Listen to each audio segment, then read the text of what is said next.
We initially put out a Google form to our families to see what the need was, and we had an overwhelming response from our community about the need for additional food this holiday season. We just built 140 Thanksgiving sides and non-perishables, and every family got a $20 Safeway gift card from Cherry Creek Mortgage, who's been a corporate donor of ours. We just have a whole wide range of food that's going home, and each box is packed based on the family size, so if larger families can get just a little bit more food this season.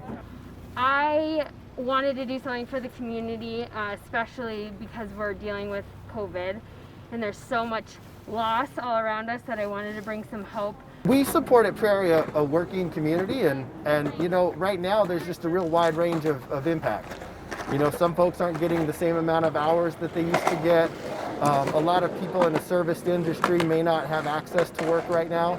So there's definitely some impact across the board in our community and every community. I actually went to Prairie as a student. Great, okay. Sorry. Okay.